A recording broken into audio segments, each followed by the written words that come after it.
Hello, I'm back in Yorkshire, back on the allotment. Well, what a day we have here. It's been raining all morning, and now the sun's out but the wind's up. My poor sunflowers behind you were here. They really are swaying in the wind. Now, I know I measured my sunflower, but the ones behind you are twice as tall as that one, so I might measure one of those. Hello.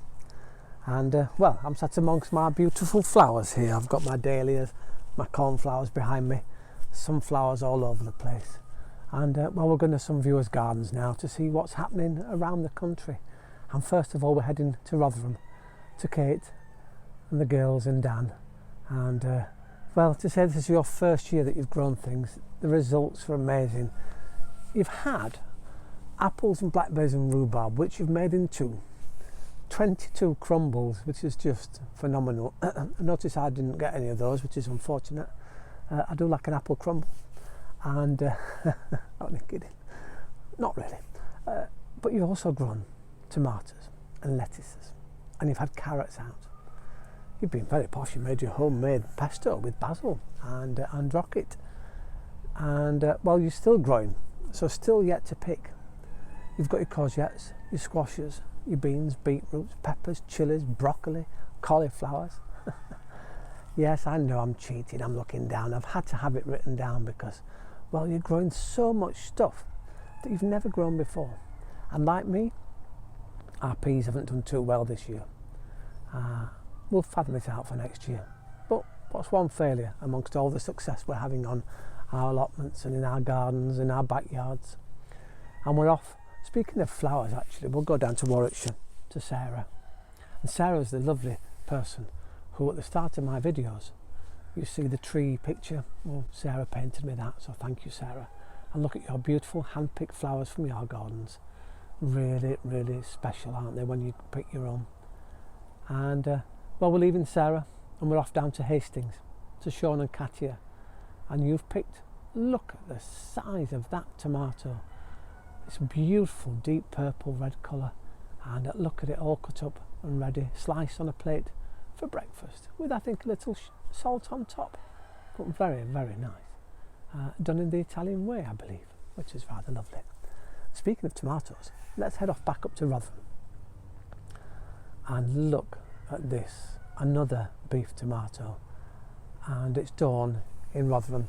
And it's a heart shape. Isn't that really pleasant? And look at it sliced. It looks really, really appetising. How special is that? And well, we might as well stay in Rotherham and visit Liz. Liz is entering the sunflower competition. There's still time, you can still enter. But look at the height of that, almost 9 feet tall. And I love your homemade measuring device. Do you know, I think I might need one. Some of my sunflowers here have gone beyond 8 foot, which is rather lovely. And they're all starting to flower.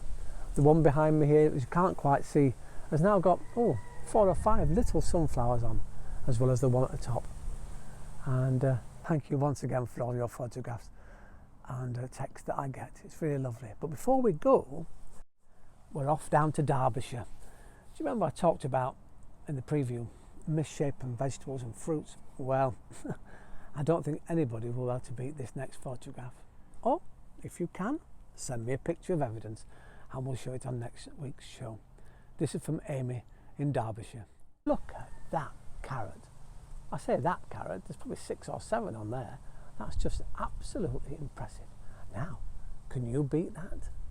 I'm sure someone out there might be able to. Once again, thanks for all of your comments and your pictures that you send me, and keep them coming because I know my viewers really like them. Well, it's back to me now in the growing frame. I'll see you later. I've been neglecting my growing frame, and so yesterday I spent most of the day weeding and decluttering, getting rid of all the old plants that were left around, because of course it's all right taking them out, but leaving them in a pile, they just attract slugs and snails. But what was lovely yesterday, as I sorted out my cabbages behind me here and put all the lovely tomatoes back up onto the walls where they can grow now and hopefully get lots of tomatoes off, I saw a little toad. And isn't that nice? So I'm planning to put a little bowl of water with a couple of pebbles in so they can have a little swim if he wants, because they like their water. But what they do like, they love eating slugs. So I now know I have a protector in my growing frame. And he was lovely too. Sat there for ages watching what I was doing. In fact, what am I doing? Well, next I'm about to plant some more carrots. These are just normal long carrots, and they're going to be planted right up to the end of August, which should give me carrots October, November, December, right the way through. And I look forward to seeing those grow. I've got carrots here in front of me as well, but they're special carrots. They're little round ones, and they're coming up nicely. Lots of carrots dotted all over the place because, of course, when I planted the wildflowers, I've put carrots amongst those as well.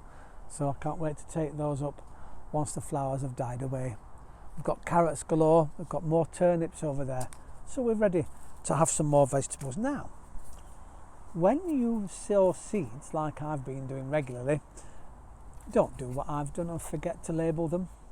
These are not labelled. I think there could be broccoli, or there could be some sort of, well, I don't know what really. So I'm going to plant those out and let's see the adventure these plants here take us on. How exciting.